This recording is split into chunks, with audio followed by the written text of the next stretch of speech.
Okay, welcome to the AdaptX podcast, where we have conversations with individuals who are building accessible products, advocating for inclusion, or excelling in adaptive sports. Our intention is never to speak on behalf of those with disabilities, but provide a platform for them to share their experience and hopefully make a more accessible world. Today, we are joined by Dr. Scott McNamara. Dr. McNamara is an assistant professor at the University of New Hampshire within the Department of Kinesiology, who teaches physical education and adapted physical education courses. Dr. McNamara's research interest includes improving awareness of the importance of adapted PE, podcasting, educational leadership, and knowledge dissemination. Scott, thanks for joining me today. Thank you for having me, and I really like your introduction that we are not speaking on behalf of people with disabilities. Yeah, that's always been something that's a little tricky when I entered into this education space, is like adopting the growth mindset of always learning through these podcast episodes and learning from conversations, but then being the quote unquote authority figure disseminating the information. So it's been tricky because I fully respect the lived experience portion, and I try to bring that as well as my anecdotal experience. Well, as a fellow podcaster, because I have a podcast as well, What's New in Adapted Physical Education, plug, but it's, I would say, a difficult thing to navigate. So I like that you're kind of being forefront about it, about trying to be this quote unquote authority figure. So That's great. Yeah, thank you. Can you tell us a bit about your background and maybe when you first became interested in adaptive PE? Yeah. So I have a background in adapted physical education, and I grew up in Detroit, Michigan is where I'm originally from. And I had a brother with a disability. It's 10 years younger than me, and I would kind of accompany my mom to IEP meetings and stuff like that. I started getting involved in some different physical activity programs as well around disability, or somewhat in the same time period, early college. And then I was actually getting my bachelor's in special education, and there was this awesome opportunity that appeared at the end of my program, which was a fully funded master's program, which I'm able to now pay forward because I have that same master's grant now. And that kind of changed my career trajectory completely when I got into that, and I learned all about adapted physical education, adapted physical activity. And then eventually I went with my mentor at Wayne State, Dr. Susanna Dillon, to Texas Women's University, which my very, very bare office that is currently being renovated. I have Texas Women's University, which is one of the birthplaces, or we call it like the grandmother of adapted physical education. It's had a PhD program for about 50 years or more now, and a very successful line of people that have come out of that program. So I came out of that. So kind of a little bit about, I guess, how I came into the field. Yeah, I know one of your papers talks about attitudinal beliefs towards adaptive PE kind of being related to exposure to disabilities, understanding of terminology being related to exposure. So my first introduction to disability was Special Olympics in high school. Prior to that, I had no exposure to disability. It wasn't even on my radar, and I was immediately hooked. So do you see in your master's program people entering it without any introduction to disability, or do you, in your kind of experience, do you always see people having some sort of affiliation? So we have a brand new master's program in adapted physical education, and we got funding for it as well. So we got a large grant from the Office of Special Education Programs. So it's kind of brand new. We're still, we haven't officially launched until the fall, so we have quite a few applicants, or we have a good amount of applicants already, so I'm kind of seeing who's coming in now. And I've been around these programs for a long time. I would say most of them have had some experience. So if they come through a traditional physical education curriculum in their undergrad program, almost all of them across the U.S. are going to have that one course in adapted physical education.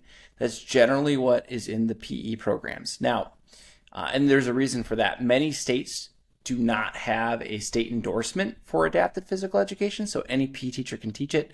And how they get around that, because most other like areas around disability and teaching disability, you have a master's or something like that. But the way they get around that is states often say that class suffices to allow them. There are about 13, 14 states in the U.S. that do require a state or a specific adapted physical education licensure or endorsement to teach adapted physical education. But so most students go through these programs. They have one course. Sometimes those courses have a lab component. Mine does, where they're going to be working with people with disabilities. In mine, it's young adults with disabilities and doing physical activity programming for them. It's a pretty common way that students are being exposed. And so I teach the undergrad and the graduate level course of that. So my undergrads are often being first exposed to disability in that way, which I think is a unique way. And not all of them. And then some programs, and ours included, we might get some students from like exercise science and such into these programs.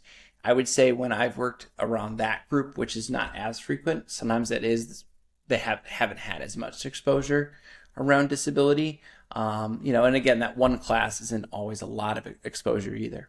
Yeah, that's what I was going to say, because I think it's pretty clear in the literature that traditional PE teachers don't feel adequately ready to support individuals with disabilities in the classroom. So if it's pretty clear that one course isn't enough, do you think there's going to be a trend towards prioritizing inclusion more in the undergraduate PE curriculum? I'll talk about inclusion separately, because I don't conceive them as the same thing. Because adapted physical education is a special education service, and I can define how I view inclusion in a second as well. But do I think it's a trend? Maybe. This grant that I received and is about 40 some years old, and it actually comes with the inception of special education laws and such, which first came into place in 1975.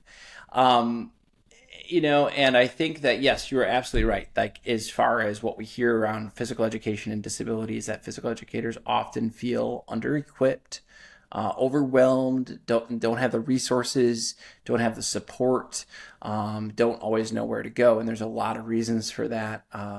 As well as we also know that physical education sometimes is been called, quote unquote, a dumping ground for people with disabilities, which is kind of the idea is that students with disabilities might be in like self-contained classes all day and have little to no interaction with their peers without disability. And then they just put them in PE as a kind of a social, like the IEP team or parents or teachers. They'll put them in PE without any kind of talking with the PE teacher or anything like that. And they'll put them in there just because they view that as, hey, they're going to get some socialization in there. But, that can be overwhelming when, the PE teacher they already have maybe bigger class sizes than everyone else. They don't have the background knowledge or support. And PE is often, although, yes, there's some great socializing that can occur, under the wrong circumstances or not, great circumstances, like, the body's put on display where, so you're moving, and maybe if you move a little differently, that can be a place for bullying to occur, or feeling lonely or feeling ridiculed, as well as, there might be some spots in physical education that there's less supervision than in others, such as like in the locker room. That's not to say that integrated settings cannot be good for them, but for people with disabilities. But at the same time, PE teachers are often kind of coming in pretty ill-equipped to be that first place that they're supposed to be, integrated into non-disabled settings. Does that dumping ground kind of summarize the fact that PE as a whole is kind of undervalued compared to other academic subjects? Yeah. It's physical education has been, very much in the literature, and probably like just like our own experiences, like very much marginalized in a lot of different ways. And that goes to like, how it's discussed in the media or movies. It's often like a, quote unquote, dumb jock kind of setting, and what, throwing out the dodgeballs or whatever it might be. So the like learning value of it's very low. The idea of the teacher as an actual teacher is often low. We call it gym class, which is a setting instead of the curriculum, physical education. And so, there's lots of ways. An interesting concept that's been pushed a little bit the last few years is that it's dually marginalized. Adapted physical education is, in the idea that it's special education and physical education. So it's like these two areas that often have been in different ways kind of marginalized in the educational system. I know in one of your papers that you shared with me that you published last year, you kind of showed that like admins are supposed to oversee these programs, but then admins have no experience with APE. So it's like, why are they the ones that are dictating things? And then teachers feel like those admins are kind of deterring them from doing what they need to do. What makes a healthy educational ecosystem in a school setting between admins, APE, traditional PE? Thanks for reading my papers. Yeah. So, and that's been pretty not outlooked at, is just physical education and school administrators in general. We did a scoping review a few years ago and that's like kind of just seeing all like what's the literature out there, and over like a 20-year period just in physical education and then school administrators, educational leadership. And I think we found about 30 articles over a 20-year period, which maybe that sounds like a lot, but like it's really not. It's like, and they're all focused on different things. So we don't totally understand like how to answer that question. And that's just in physical education, not even adaptive physical education in school administrators. Like, what does a healthy environment look like? What does a good relationship look like? What we do know is that those administrators are key and essential to having a productive physical education class curriculum, as well as teachers.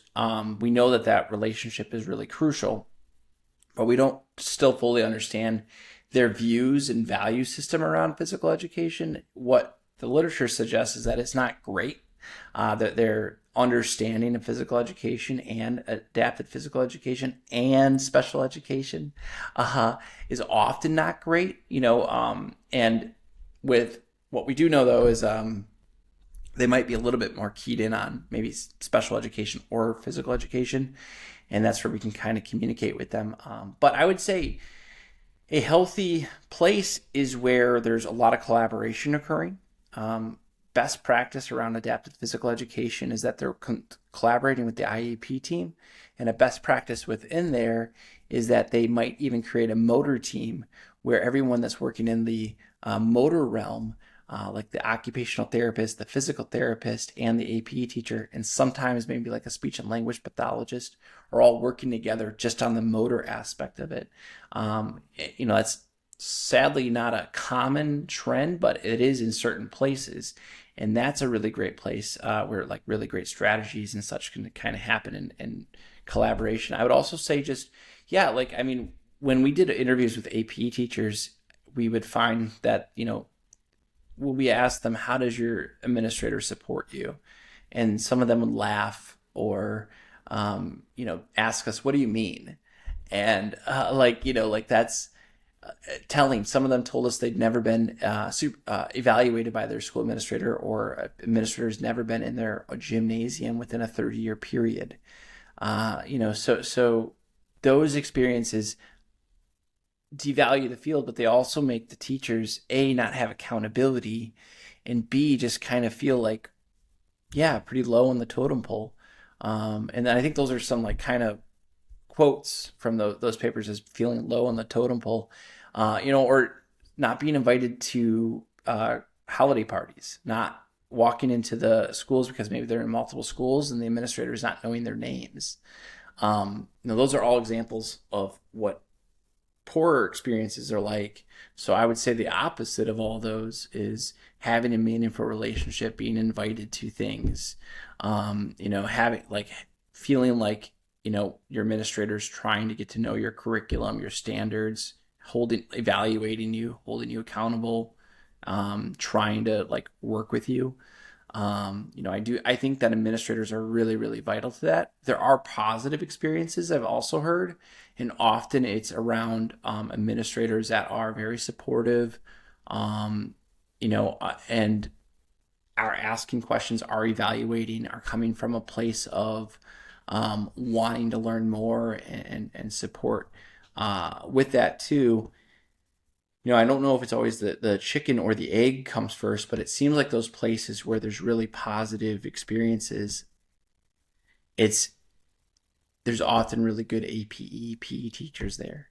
And I don't know, that's again the chicken or the egg. Is it that the APE, PE teacher is there and it's great, so the administrators, identifies a really good teacher and then is putting time and effort into it, or is it, are they really great because the administrators there have cultivated an atmosphere or culture that allows effective teachers to be there. Those different parts of the motor team, so APE, PT, OT, sometimes I'll get high school students that will ask me about like my career path. So I started with special ed, decided about halfway through university that I wanted to open my gym for my Special Olympics athletes, and then spent a few years trying to figure out how to do that. And there wasn't really a model to follow. There wasn't really a specific degree that was going to be a prerequisite for getting me there. And a large part of why my gym might have been successful from the onset was because I spent so many years with Special Olympics and Best Buddies, kind of building up a community. But people will often like ask me what they should major in when they go to college, and I'm like, I don't know how much the major. They're like, I want to do what you do, like, and like, oh, well, that's great. But I'm not sure exactly how much the major like gets you there. Um, so that's not to say it's not important. If someone is interested in working with individuals with disabilities in a physically active environment, would you have any specific recommendations for them in terms of APE, PT, OT? Obviously, they're vastly different, Yeah. but are there advantages to one, cons to one? Yeah, I mean, they're all the above. I would recommend people trying to, get their degrees and such in these areas. I do hear what you say, especially in something like what you're doing, that there's not really a great, like, this degree gets you there. I mean, probably a general exercise science degree would be the best route for someone like you, is Yep. if someone was coming to me, and then advocating that they do some maybe ACSM kind of certifications, the inclusive fitness trainer, the autism exercise connection. Those would be kind of areas I would kind of push them. Then you get into then that's like a different realm than mine, in the way that there's a lot of certifications, a lot of like licensures that we need. So, you go into any of those that you just mentioned, you need a license, which means you have to get the certain degrees. With that, and I work really closely with the OT department here. I used to work a lot with the PTs and OTs in my school when I worked in the school setting. I would say that, I think that there's a lot of options. Yeah, not to say one's better than the other. I think there's more overlap with PT and APE than sometimes with OT and the others. OT is kind of really broad, focuses on vocational areas and sensory integration often, and sometimes within a physical activity setting, where, PT is very much on that gross motor skill. OT is very much on the fine motor skill. And APE puts it all into a curriculum space. Where we're teaching a curriculum, and PTs and OTs are related service personnel in the school settings, meaning they're often trying to provide the student the prerequisite skills and abilities so they can access the curriculum. Where we are adapting a curriculum to meet the child's needs, we should ideally all be like working together quite a bit. I think they're all great places to kind of move your career. I think there's obviously differences in areas of focus and specialty. There's time as well. The APE track's going to be the least time intensive out of all those other tracks. I think most PTs are now also having to get a doctorate And I think I've heard that the OT, and I don't want to speak out of turn because these are not my areas, but I believe that's a trend in their field as well to go for that doctorate. But I think it's important that we're all working together. Yeah. So, a topic that we've talked about over the last few years, usually when I have something come up and I kind of want to vet some of my thought process, I've reached out to you. So, mentioned earlier, are PE teachers adequately knowledgeable about disabilities and inclusion? And you said the two are separate. So, how do you define inclusion? Yeah. Well, I think there's been Justin Hagel, who is a Yeah. good friend, colleague of mine, and also somebody I really look up to. He's written extensively on inclusion, and I really subscribe to how he's kind of framed it. And he didn't create that idea of how he frames it either. There's disability study scholars that have kind of created this about and discussed it.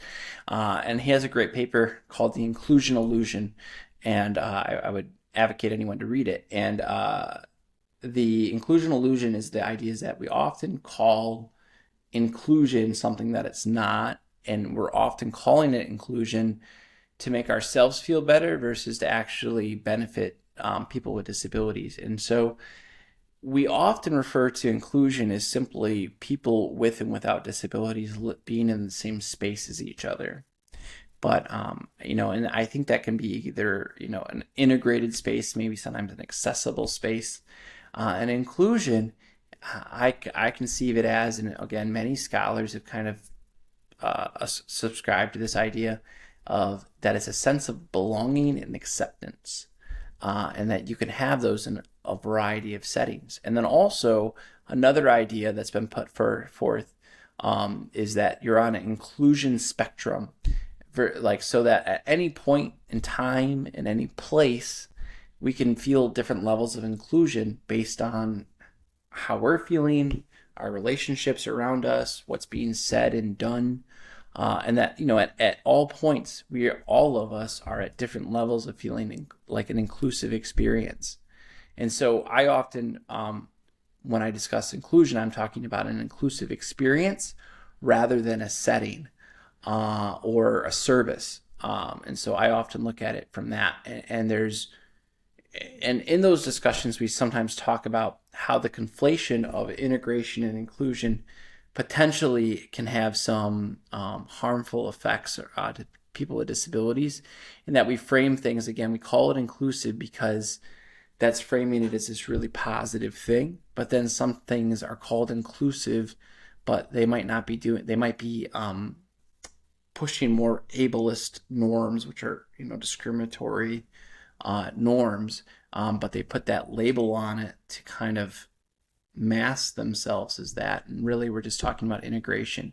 I won't name the tool, but there's a tool in physical education that I think has some of this, and it's somewhat new, and it has the word inclusion in it. It says it's measuring inclusion, yet all it's asking for is do students with and without disabilities stand in line together? Literally, one of the things, are they getting water together, or the drinking fountains, I think, is one of them. And there's other ones around their interaction with one another. Well, and then you're rating whether inclusion's occurring. Well, that to me, just having people stand in line together doesn't mean really anything. I would think that should be taken for granted if they want to be in the same room together, especially when I view it as an experience, because that says nothing to me. And so I would actually say, and then on the other end, a teacher would take that, who might not have a lot of experience in inclusion or disability or adaptive physical education, take that, do their measurement tool, and say, I have an inclusive PE experience or inclusion PE class occurring, so I don't need to do anything different. And so that also can be how when we label it like that, if the goal is in inclusion, which is maybe just merely integration, people will do that and then think that they're doing everything and they don't need to do more. Yeah, I'm familiar with that scale. So I guess you would more so be looking at interviewing the students themselves to see how they perceive their experience and how they feel a sense of belonging and acceptance within that environment? I think that's really important. I don't want to go on that scale, but like there's good things in that scale as well that talk about like differentiation and accommodations and equipment adaptations and all that. Those are ways to also look at how well are we providing our services. But in my view, when we're talking about inclusion explicitly, I think it's really important, yes, to hear the voices, because there's really no other way to understand their experiences. Because if I'm trying to understand their experiences, I can't do that merely by looking around the room. So if that's what we actually want to do, and there's times that that's hard to do, that's time consuming.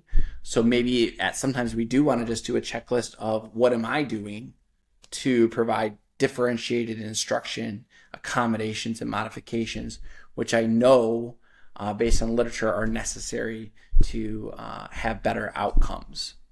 It's pretty similar to accessibility, I suppose, where something can be physically accessible, but that doesn't mean that the individual accessing the environment is enjoying the experience. So we kind of differentiate between accessibility and usability, I suppose. Like accessible, you can get into the building, but usable, you actually enjoy the experience and it's catered to your needs and it supports your needs.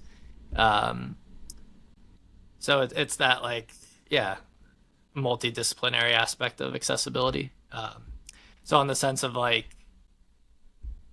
inclusion is a sense of belonging and acceptance. So does inclusion in that way not really identify the presence of a disability? No, I don't think that has to do with I think you can frame disability in a lot of ways, and I think that I kind of come from like an embodied perspective and I come from a variety of like a human rights lens of disability. That disability is can be conceptualized as a community, a civil rights group with their own like shared experiences and culture. I also think that it can be something that's embodied and experienced through the body around disability. But I don't really generally don't ascribe from a medical model where we would kind of like look at it from a deficit based. I do think that models of disability are used based on context though, so I don't think that there's like a never on a lot of this stuff. But yeah, so like I don't think that inclusion, like I think you can be anybody with any kind of background and have an inclusive experience. Now, what we know is that often disabled children or children with disabilities are not having inclusive experiences from the literature. That's what they're saying. At the same time, I'm not always sure if children, non-disabled children, are not having inclusive. I haven't seen the literature on that. It's actually something I've wondered, is who's having these inclusive experiences, because again, I can't view them. Somebody has to voice them, and we're all on that. So no, I don't see disability as being would not preclude somebody. It's rather the environment and their experiences in that environment around disability. So I think children with disabilities can have inclusive experiences, just based on, but it has to be an environment and a setting that's going to allow them to have inclusive experiences. I would love if you could kind of critique my gym and my thought process, I guess, in terms of how I set it up. So, like when I first started, unified sports through Special Olympics was my first idea. So it was a volunteer exercising or playing a sport alongside an athlete with a disability, and that was overwhelmingly positive. Obviously, it was incredibly positive in my life in terms of influencing my career path. So we started with a few classes a week, had some high school athletes who were training with us for their own sport, hang out after their workouts, stay for those classes, support the athletes who needed help. Over time, we've moved a little bit towards like a semi-private model, where regardless of whether you have a disability or not, you have a program written for you. So that has allowed people to really train at any time of the day, because they're all getting a pretty similar service in terms of everyone is getting coached, whether you're playing a collegiate sport or whether you're just trying to become healthier and you have a diagnosis.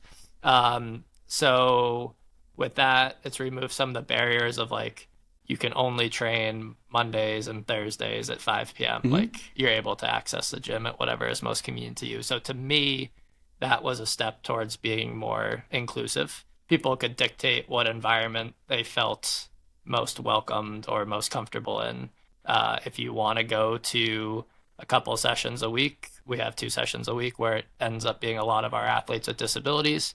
If you want to go to those sessions, they're often your classmates. You maybe used to be in school with them. You've both aged out and you want to stay in touch with those friends. You can go to that session. If you'd rather train with the high schoolers, if you'd rather train with the quote unquote neurotypical adults, you can go there.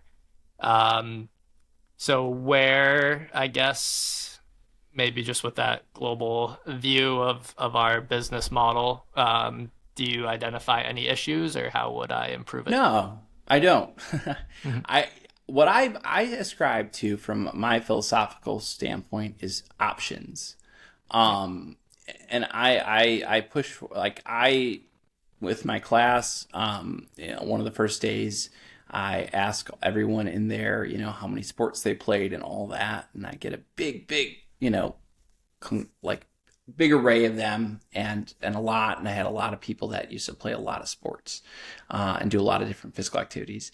What we know is that people with disabilities often have much more narrow physical activity kind of areas that they can participate in. And even when they do Special Olympics, it's like, well, we're doing basketball this season. It's like where I can go to, like, within 10 miles of my house, I can do pickleball, tennis, like all these different things I can do either individually or as a group or whatever.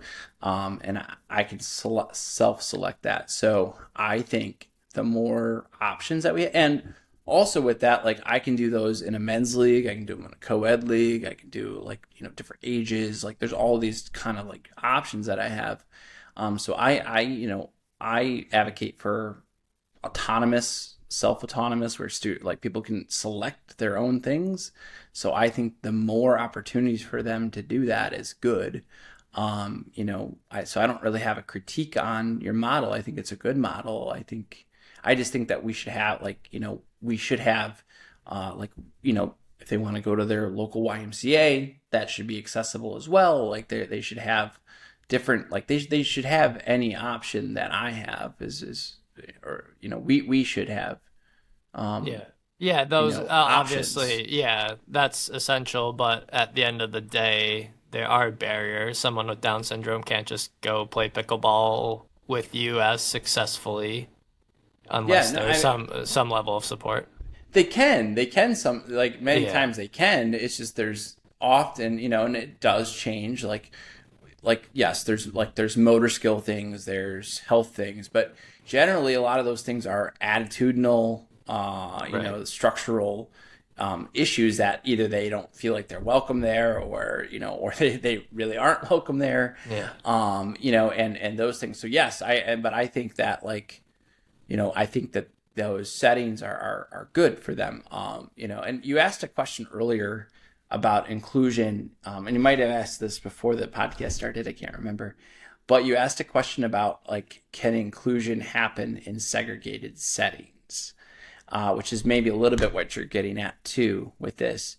And I believe you can have inclusion, because I see it as a sense of belonging and acceptance.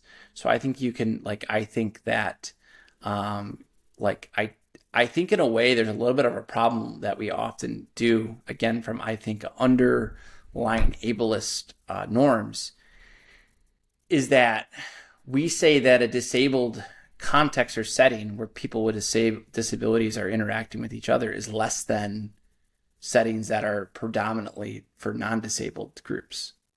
And I think in just that way, like, and again, options I should have. And if that disabled setting, that setting for disabled people or people with disabilities has things that are less than or othering, less resources, that's not equitable. But if they're in equitable settings and they're doing things that they enjoy, they're in a community that they enjoy, like, why is the presence of non-disabled people Um, Sorry. exactly. Yeah, I'm not, and again, I'm not saying that I'm not. I think when I say these things, sometimes people think that I'm pushing against, you know, having integrated settings. I'm not whatsoever. And I think many times that's what people want. People with and without disabilities want to be in integrated settings.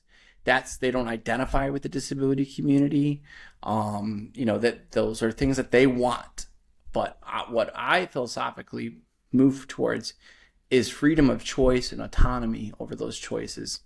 And, if I think a lot of people in a lot of different communities self-select into participating in something that they ascribe to as their community. And so with that, I then see zero issue if you Paralympics could be one of these, although I think there's problems around that as well, because Paralympians don't, I think there's a little bit of like a community, they're often they might want to be Olympians or conceived as Olympians, and they are Olympians, but sometimes they're othered into this category. But anyways, I think that if you want to play that, be a Paralympian and or do disability sports in your community with other people with disabilities, that makes sense, and that's fine. I think it's self-selection into those things is and not having barriers because you can't participate in my thing. We want people to have the ability and accessibility, such as I have, to participate in a huge multitude of activities and physical activities that I self-select in. So if I join a men's league, I can have an inclusive experience in there, and nobody's judging me for that. But again, if we're only allowed to go into disability settings because we've said that's only place that you're allowed to be, that's problematic as well. Yeah. Yeah, and my ability or my interest in understanding this is not to critique anyone's model, it's to refine my own. And if I'm going to be in a position to teach other people how to promote inclusion of individuals with disabilities in a fitness environment, I want to make sure it's aligned with what Justin is writing about, what your thought process is, what the literature says, what the lived experiences of those with disabilities says. So I fully agree with the options thing. That's kind of over the last couple of years. It might have even been a conversation with you a few years ago that kind of pointed me in that direction, from disability classes, non-disability classes, etc., to the point of how can anyone seamlessly coexist in this environment. But if options is kind of the North Star, a program that only supports disabilities doesn't give you the option to train in other environments. And so it's maybe also because sometimes nonprofits have a narrow mission. Yeah. Our mission is to create environments for people with disabilities to train. We function as a for-profit, so it's not refined in that way. But yeah, Yeah, I don't know. but I don't know if you at the understand same what I'm getting at. time, no, I understand. But I think at the same time, you're a one. I don't think what you're doing alone is problematic. I think what might be problematic is that there's no maybe other options out there. You're one group, you're one avenue, right? If as long but if you're doing that and there's all these other options available, then there's really no problem. But I think the issue is not just your group, really. It's that there's no options, and then really in fitness settings, in fitness centers, it's ridiculous to think that, especially a YMCA, which are their whole missions around, physical activity and healthy communities, that they're not accessible to everyone. That should be an avenue where everyone, everything's accessible for everyone. Yeah. And again, much of it's just attitudinal or very, very simple equipment adaptations. That's the variety. But then, training and such, and you might want very specific training to, specific to you and your disability, because then at that point you're really getting to an exercise science world, and maybe there are things about your body that's different that you want someone with that expertise to train you. I think people do that type of stuff around other groups that they're ascribed to all the time. I really just think it's really about, again, options. Like, what is the, like, we want to open doors and not shut them. So I don't see a big issue with having a disability specific program, as long as, there's other programs that are out there. The only thing that person, that business owner, can control is their program. Exactly. Should they have some sort of responsibility to create those options, or should they just be like, oh, there's other options out there, that's sufficient? I mean, my guess is most of these kind of groups are more mon pa that we're talking about. Like, I think I can advocate for a YMCA again, or LA Fitness or something like that to have. I think they need to do better. Yeah. Because they're massive, and they have the resources and the ability to really do that. I think when you're talking about, like, mom and pop kind of fitness centers, I think my critique's going to be a lot lower. Not that there wouldn't be one in a very whatever, from one to one. But I think that, I think that what their options are going to be much more narrow. So I think it's okay to have more narrow options. I'm part of an inclusive health coalition, which is like all the New Hampshire YMCA's, and then a couple of representatives from UNH and Crotched Mountain and stuff. And what we're trying to figure out, I guess, is exactly what you said. Like, what can the Ys do to better support people with disabilities? Seems like some of the comments are like, oh, we'll have some day hab programs, some adult service programs come in and use our facilities, but they're not really getting services. They're just maybe walking on a treadmill, or some of the people are just sitting while a couple other people work out. So it's like my portion of it is hopefully educating some of the YMCA staff on how to train specific disabilities more effectively, so they can better support clients with disabilities that come into the YMCA's. But they have a different model than me. They have a great model in that accessible price point, hopefully accessible layouts. So that's why it's been a fun group to work with. But there's definitely improvements, and they understand that there's improvements to be made to be more inclusive or welcoming. I'm just looking up a paper real quick as we talk about this, because I want to get the facts right. But and I definitely see that as like a really big issue, is like more in that kind of sphere than I think the mon pa, because again, I think that if you want, like, especially something like what you do, and you probably have some practical experience in exercise and physical activity training, specific to specific disabilities, and if you want that, like, why shouldn't you have that option? But if you go to the YMCA, like, I think a lot of times people with disabilities are turned away at that avenue. Maybe not getting a membership, but like, do you have a fitness trainer that I can work with?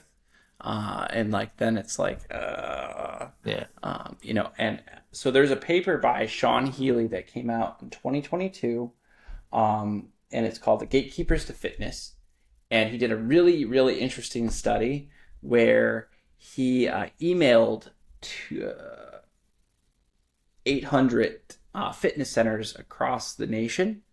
And in that, he did like 4 different types of emails. He either did like no disability mentioned, vision loss, spinal cord injury, or being autistic, and mentioned that within each of the emails about membership and trainers. And what he found was that, I'll tell you, so receiving a positive response were like 40 to 30% less likely for individuals with vision loss and spinal cord injuries than those without disabilities. And then it was 60% to 40% lower around personal training amongst those same 2 groups. Autism was not as profound in this study. And I'm just reading the abstract right now because I couldn't remember, but I found that to be really, really interesting. So they sent an email, and no response, or negative responses of basically, no, we don't do that. We're so much higher in those groups. And he was emailing like the bigger ones, the bigger things out there that most people are going to be. That's what most people are going to access. And do you think those are attitudinal beliefs that are preventing those larger misunderstandings of the socioeconomic status and spending power of people with disabilities, or just a genuine disinterest? I don't know. But I think it's a lot of things. I think it's generally attitudinal and structural. They might feel that they don't have the capacity to do that. I think there's nervousness. There's, I don't have training in this. And some of those are legit. Like if I don't have any training, so that is an issue, if I have a person with a spinal cord injury, and I have zero training in that, do I feel comfortable with that? Well, if I don't, which maybe I shouldn't, how do I even get that training? So, those are structural issues, not just attitudinal barriers, but it's a mix. Yeah. Yeah. That's been one of the tricky things with like the course that we teach on adaptive fitness, inclusive fitness, whatever you want to call it, probably more so adaptive fitness, but like not pretending to be rehabilitating anyone, like not pretending to be a physical therapist. But at the same time, if the only activity that individuals with disabilities can access is PT, because they're conditioned to believe that disability is synonymous with injury, or they get PT in school, so they think that they have to go to physical therapy.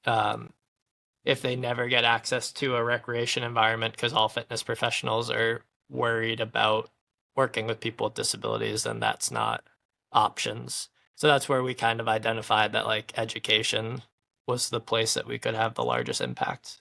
So that's why we've been trying to teach as many people as possible. But what are the biggest barriers? Yeah. What are the biggest barriers to better health and fitness for people with disabilities? In general, it's probably attitudinal and structural, kind of like we said. Those are probably the biggest ones. I think that oftentimes small adaptations, sometimes no adaptations are necessary. And oftentimes it's that people either feel like people with disabilities, or maybe the family member feels like that's not for us, or those actual systems and powers and places explicitly or implicitly do put out messages of this is not for you. And so I think a lot of it is just access and awareness, and at least I think that would go a long way to addressing those around health and physical activity. Options. Like, a lot of people that I know, they go to the gym, or maybe they do a solo sport like swimming or golfing, or maybe they like team sports. Well, most people without disabilities have options to any one of those things any day of the week. And people with disabilities, even though they might have access to it, they might not feel like they have access to it because of a lot of societal barriers that are there. To date, you've published almost 60 peer-reviewed papers and given nearly 100 presentations. What are your current research interests, and what do you kind of hope to work on over the next 3 to 5 years, maybe? 3 to 5 years. Wow. 5 to 10. I would say like what I don't plan out that far. Thank you. I do a lot of studies. I have a few going on right now. One that I like, I'm doing some on like understanding gatekeepers as well, that I really like what's going on. That's kind of something I'm currently doing. Like right for this, I was writing one of the manuscripts for it, or starting to. And that's understanding. I often look at, in the school settings, I look at parents, administrators, PE teachers, special educators, and not the child, as gatekeepers to physical education, physical activity, and adaptive physical education services.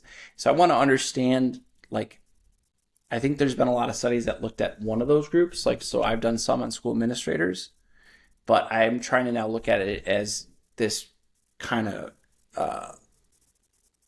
bigger group of all these decision makers around adapted physical education, understand their values and perspectives, and why they may or may not be allowing for adapted physical education services to be provided, and then the quality as well. Another one that I've been really, really interested in, and right now I'm kind of doing it more broadly, so it's not even really about adapted physical education, but it's understanding better the research to practice gap that we're always talking about in different settings. And so we just did a study where we surveyed a decent number of higher ed professionals that teach PE classes, and then a somewhat similar number of teachers, and we asked them their definition of research and where they access research. And we're still in the kind of finishing up the analysis phase, but we did find a statistical significant difference that had, I think, a small to medium effect size around, the academics define research is like a very kind of empirical, systematic way, and practitioners might be referring to it from a more, gathering information, where higher ed people are often talking about like systematic generalizations, these things that we see in research papers, and also where we access it. So, teachers very rarely are using journals, probably to nobody's surprise, or textbooks. Rather, they're using like social media. But both groups are going to conferences quite a bit, which is probably where that information can happen. But I just think that's interesting because it begs the question of like, if we have different definitions of research, and then we're talking about a research to practice gap, we need to address even how we're conceptualizing it at a very base level. Because when I say research and then I talk to a teacher, they might be thinking I'm talking about a different type of research than, and vice versa. So that's something that I've been kind of ingrained in a little bit as of recent. That was kind of going to be my question, and you referred to it as the research to practice gap there. So how can you make sure that these findings, or an ever evolving definition of inclusion, accessibility, how can you make sure it is implemented into practice as well? I think, I don't know. These questions you're asking me, they're great questions. I don't always have the best answer, but I would say try.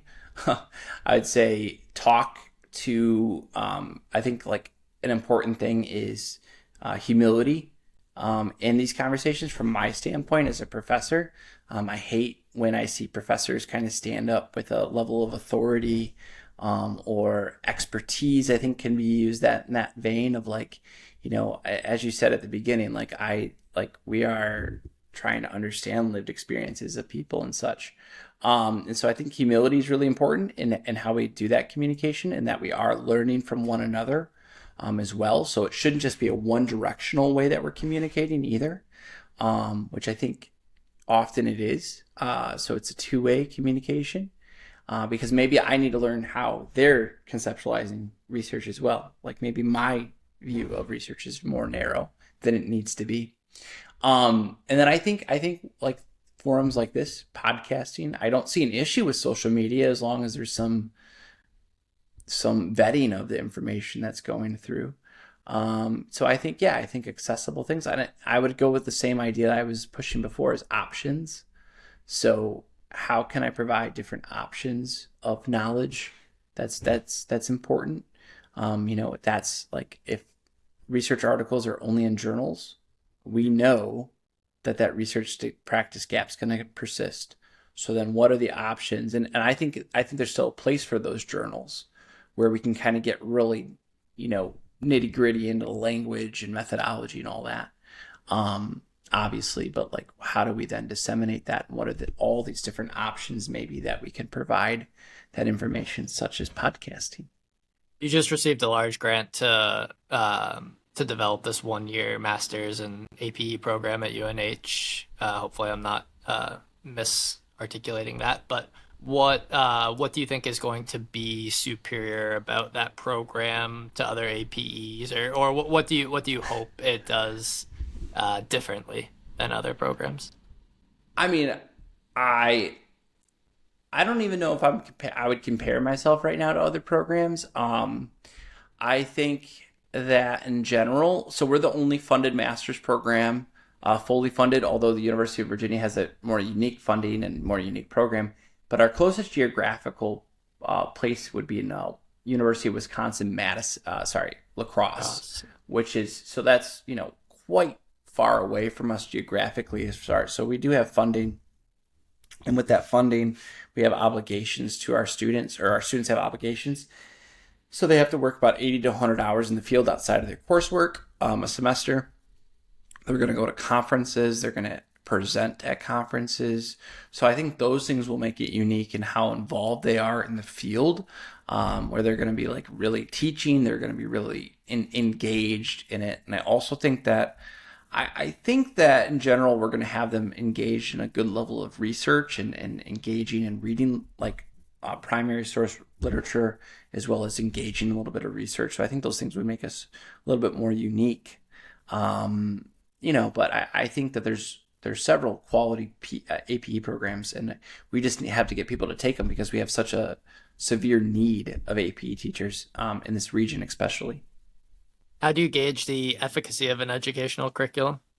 It's something that I've been trying to figure out, is how I measure whether the course that we teach is both adequate and applied and comprehensive, I suppose. I think that's hard. Yeah. You're asking hard questions, my man. I would just say, I don't know. I think obviously we get student feedback, which is a good kind of indicator, or at least a level of acceptability of what you're teaching. So what are the students' feedback? I've also gotten assignments and stuff and gotten asked the students, like gotten a kind of cohort of students and did a little focus group on those things to help myself. But, I think as far as the outcomes go, I think there's job placement outcomes that we can look at. Are they getting in the field? We also, we've surveyed some of our alumni in our undergrad program about, their experience and such. But I think those things are hard. I think you also have to reflect a lot. I think that's probably the number one thing, is engage and learn. I'm a podcaster as well. And one of the things that I found is that, and I started mine a long time ago when these things were quite novel. And I found that doing what you're doing right now, which is engaging with people, preparing questions, was this tremendous professional development experience that I think I didn't quite understand I was getting myself into at the beginning. So I think to me, engaging with colleagues, with peers, with people in different worlds, and kind of having these conversations is really vital to your growth, and then being able to reflect on your curriculum. And then, maybe how well, for me, how well does it align with our national APINs, Adapted Physical Education National Standards. But again, that's a reflective process of kind of asking yourself and re-reviewing your syllabi and all of that. So I think, there's no clear answer on some of that. Yeah, maybe they're hard questions, but they're just things that I'm hoping selfishly to use to improve what I'm doing. And so you've been doing the podcasting for a lot longer. What makes a good podcast? What makes a effective educational podcast? I think a good one is a good personality to go with it. With your guest, I think stories are good. Which I don't know if I've given a lot of stories. I've given a lot of conceptual things. I actually would say that I really like doing big picture ones as well, where it's why or the philosophy of it. And usually when I enjoy one a lot, the viewers usually really like it too. And then I don't know. I think interesting guest is and then interesting topics, and I think difficult or ambiguous questions are good. You kind of get really into the sphere of what is the purpose of all this stuff. I look at the purpose of podcast, and I've done a little bit of literature on this as well. The purpose to me about podcasting is more about perspective changing, or understanding different perspectives, or learning the basics about a new topic. I don't think that these types of podcasts are great for, like, I wouldn't say listen to, like, my podcast, to 3 of my podcasts, so you can be prepared to take the APINS exam. Like, it's more about reflecting, understanding different ways to view things, challenging yourself. And so a podcast kind of helps propel that. I think it can lead to insightful conversations and be educational. Yeah, I think sometimes I'm vetting whether the questions I'm asking are for myself or for my audience, or um, yeah, just like after every episode almost, I usually put stuff in a Google Doc that's just tentatively named like fictions and fallacies of inclusion, and it's like I have my preconceived notions, and then if a guest shares something that contradicts that, I make note of it. Or if it's a lens that I hadn't looked at a problem through, I'll add it and I'll reconsider that. So I think if I know who I want my audience to be, which is fitness professionals who want to create more inclusive environments. And if I'm trying to tackle the same problem, then I feel like being somewhat selfish in terms of the questions I ask and the outcomes that I'm intending will indirectly benefit them as well, if that makes sense. Yeah, I think it does. I think and I think being authentic is really, really, really important to podcasting. Like letting yourself kind of be you, and really letting your views kind of and values and experiences kind of come through this, and I don't know if I'm doing a great job of it. And I think that's the other thing about podcasting is we're all kind of stumbling through it. Yeah, if you listen to my early episodes. I mean, my favorite podcast to listen to is someone named Lex Friedman, and the episodes often are 3 or 4 hours long, and they're often topics I have zero knowledge about. But for some reason, like feeling like I'm in the room with him talking to an MIT scientist, they're talking to these very well accomplished people, like you feel smarter just by like just by association. So some of my best episodes, at least from my perspective and kind of what I've heard, have been conversations with professors and people who are teaching me. So then I feel like the listener can feel like they're just like in that learning as well. Like you might not be able to get a degree from UNH, but hopefully I can bring some of the stuff that you share in your classes to people. If they want a degree in UNH, we do have a fully funded master's program, so there you we'll go. be accepting about 7 to 10 students a year. So feel free to register. The last little prompt that we've asked pretty much every guest is, and maybe it's too far-reaching of a question, but what do you think needs to be done to make fitness more accessible for people with disabilities? I think knowledge dissemination, educational awareness is good. I think a really big thing in our field, because I do think I identify as somebody in like the adapted physical activity realm of research and knowledge base.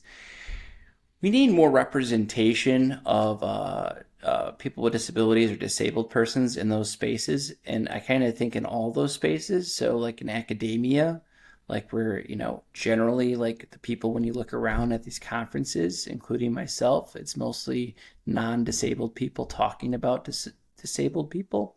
And then I think in the same context of when you go to when you're going to fitness centers, like that would be really ideal too, is like how do we put like people with disabilities in fitness centers at like as positions of authority / within those things, and then how do we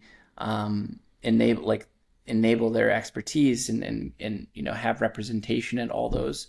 And then in addition, like when we think about like sport and physical, like people that like when we think of stars and people like that, like are we able to conceive or think of specific people with disabilities in those spaces? I think also representation in that way kind of allows us to have a new insight around disability and physical activity, but also makes those things seem more possible to everybody when we have those just representation. Well, Scott, thank you for joining me today. We'll make sure we include some of the links to UNH's recently conceived 5-year or 1-year adapted PE program if anyone's interested in that. I'll include some links to your podcast as well. I've enjoyed listening to them over the years. There were some topics that I had listed out here that we could have dove into as well. But it was a great conversation as all of our previous ones have been. A lot of the times it was just like over the last few years, I was like, oh, had a great conversation with someone. I wish I had recorded it. And so now the podcast is like, oh, now I can record it and go back to it. So thanks again for your time and look forward to hopefully staying in touch over the years. All right. Thank you very much for having me. Thank you for listening to the AdaptX podcast. Our effort to amplify the ideas of our guests and create more inclusive and accessible industries is futile unless these episodes reach a larger audience.